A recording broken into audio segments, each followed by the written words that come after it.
ಕಾಪಾಡಿಲ್ಲ ಪ್ರಜೆಗಳಿಗೆ ಈ ರಾಜಕಾರಣಿಗಳಿಗೆ ಅಧಿಕಾರ ಕೊಟ್ಟು ಕೆಲಸದಕ್ಕೆ ಮಾತ್ರ ಇರುತ್ತೆ. ಅದನ್ನೇ ಇಳಿಸಿ ಅವ್ರನ್ನ ಮನೆಗೆ ಓಡಿಸೋ ಅಧಿಕಾರ ನಮ್ಗಿರಲ್ವಾ? ಆ ಅಧಿಕಾರ ನಮ್ಗೆ ಈಗ ಮಾತಾಡ್ತೀರಾ, ನಾಳೆ ಅವ್ರಿಗೆ ಓಟ್ ಹಾಕ್ತೀರಾ ನೀವು? ಮೇಡಮ್ ನಿಮ್ದೆಲ್ಲ ನಾವು ಎಲ್ಲ ನೋಡ್ತೀವಿ. ನಿಮ್ದೆಲ್ಲ ನನ್ನ ಅಭಿಮಾನಿ ನಾನೇ ಹೇಳ್ಬೇಕಂದ್ರೆ ನೀವು ಇಷ್ಟೊಂದು ನಿಮ್ ಮುಂದರಿತಂದ್ರೆ ಡ್ರೈವರ್ ಬಗ್ಗೆ ನೀವು ಕಾಳಜಿ ತೋರಿಸ್ತಾ ನಾವು ಹೆಮ್ಮೆ ಪಟ್ಟೆ ನಾನು ಹೇಳ್ತೀನಿ. ಬಟ್ ಇದಕ್ಕೆ ನೀವೇನಾರ ದಾರಿ ಹುಡ್ಕೊಡಿ. ನಾವು ಏನು ಸರ್, ನಾವು ಹೇಳ್ತೀವಿ ಅಷ್ಟೇ. ದಪ್ಪ ಚರ್ಮದ ಸರ್ಕಾರ. ಚಾಲಕರ ಸಮುದಾಯ ಮೇಡಮ್, ನಾವು ಗೆದ್ದಡಿಗೆ ಒಬ್ಬೊಬ್ಬನಿಗೆ ಒಂದೊಂದು ಗೂಟದ ಕಾರು ನಮ್ ದುಡ್ಡು, ಗುಟ್ಟಿಗಳ ಪಂಚೆ ನಮ್ ದುಡ್ಡು, ಆಯ್ತಾ? ಕರೆಂಟ್ ಬಿಲ್ಲು ನಮ್ ದುಡ್ಡು, ಅವ್ರ ಮನೆ ಸ್ಕೂಲು ಡ್ರೈವರ್ ಇಂದ ಹಿಡಿದು ಪ್ರತಿ ಒಂದು ನಮ್ ದುಡ್ಡು.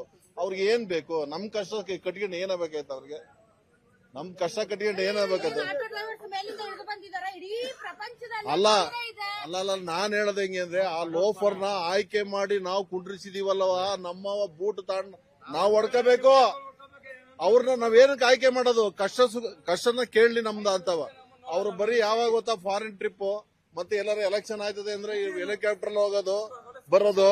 ಅವ್ರಿಗೆಲ್ಲ ಮಾನ್ಯತೆ ಅನ್ನೋದೇ ಇಲ್ಲ. ಈ ಸತಿ ಆಲ್ ಓವರ್ ನಮ್ ಕರ್ನಾಟಕದಲ್ಲಿ ನಮ್ಮ ಡ್ರೈವರ್ ಕುಟುಂಬ ಏನಿದೆ, ಯಾರುವೆ ಬಂದಾಗ ಅವ್ರಿಗೆ ಬೂಟ್ ತಗೊಂಡ್ ಹೊಡಿಬೇಕು. ನೀವು ಬಂದಾಗ ಏನ್ ಮಾಡ್ತೀರಾ? ಕ್ವಾರ್ಟರ್ ಎಣ್ಣೆ ಮುಂದೆ ಓಡಾಡಿಕೊಂಡು ಅವ್ರ ಚೇಲಗಳಿರ್ತಾರಲ್ಲ, ನನ್ನ ಮಕ್ಳಿಗೆ ಹೊಡಿಬೇಕು. 20 ಲಕ್ಷ ತಗೊಂಡಾಗ ಚೇಲ ಕೊಡ್ತಾರೆ. ಆ ಚೇಲದಿಂದ ನಾವು ಚೇಲಗಳು ಅದ್ ಮಾಡ್ಬಾರ್ದು. ನಾವೇನ್ ಮಾಡ್ಬೇಕು?